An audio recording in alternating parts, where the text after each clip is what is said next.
Thank you, Madam Deputy Speaker. And I rise with pride to speak on the motion moved by my colleague and friend, the member for Dunkley, and to thank her for recognising that the Albanese government is delivering on our commitments in health policy at a lightning pace. Because it's clear from the last government's policies, but also the last member's contributions, that the one thing that the last government cared less about than Medicare was large regional areas like my home of the Hunter, which has a right to representation and a right to services. The last government seemed to think that you only had the bush and large capital cities, but nothing in between, and it showed a blatant disregard for communities like mine. And that's why I was very pleased to right that wrong a couple of weeks ago, where I joined with my colleagues on the Central Coast and Hunter, where we announced that our regions were now classified as distribution priority areas to help combat the dire GP shortages across our regions. And I'm proud to represent a regional electorate in this place. And the truth is, changes made by the Liberals in 2015, reclassifying my home region as not being a priority area for GPs, hurt my region most grievously, Madam Deputy Speaker. They hurt my region, and to classify suburbs in Shortland such as Cardiff and Windale, which is the poorest postcode in all of New South Wales, the most disadvantaged community in all of New South Wales, as having the same access to medical services as Vaucluse and Mossman, was insulting and showed a great misunderstanding for my region. And that's why my Labor colleagues and I have been lobbying over the past 2.5 years to get this reversed, and that's why I was so pleased that we delivered on one of our election commitments so fast 2 weeks ago.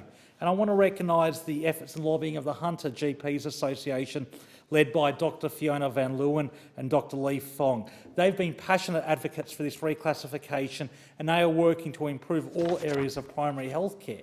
Because the truth is that we need a multi-pronged approach to fix the challenges around general practice, but the reclassification of our area is essential to that, because what happened in 2015 was a sledgehammer to my local general practices. The sledgehammer which removed the ability of overseas trained doctors and doctors under Commonwealth bonded scholarships to practice in my area made a massive negative impact in my electorate.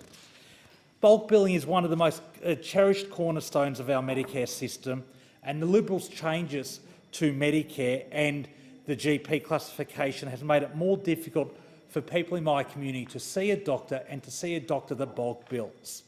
And so when I meet regularly with the Hunter GPs Association, I hear practice after practice that have been forced to change their level of bulk billing because of the last government's neglect and willful attacks in our region. And you just have to see practices that have gone from 80% bulk billing to 20% bulk billing overnight, or in this particular case, where the change of the distribution priority access area meant that we lost access to so many doctors. And to give you a practical example of this, Madam Deputy Speaker, I attended the opening of a new premises for the Swansea Medical Centre, great consulting rooms.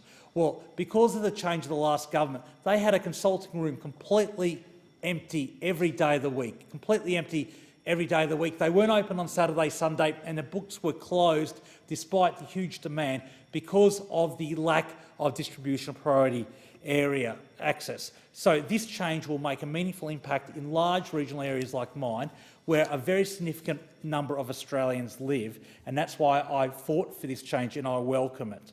And it's a part of a broader process of restoring Medicare to what it once was, because the truth is the last government learned from the example from Prime Minister Howard, who lost an election on a platform of abolishing Medicare. Instead, they were a bit smarter, and they've tried to kill Medicare slice by slice. Co-payment charges, distribution area changes, all the other changes that just make it a bit harder to see a doctor and see a doctor that bulk bills. So this is a down payment on restoring universal health care in this country. This is a down payment on making health care access based on need rather than credit card and wealth. And so I welcome this change. I also welcome our election commitment around the GP after hours access service that will make a huge impact in my area. I want to thank the Minister for Health for his vision in this area, and I want to thank him for putting priority again to regional areas such as mine, who so clearly deserve it.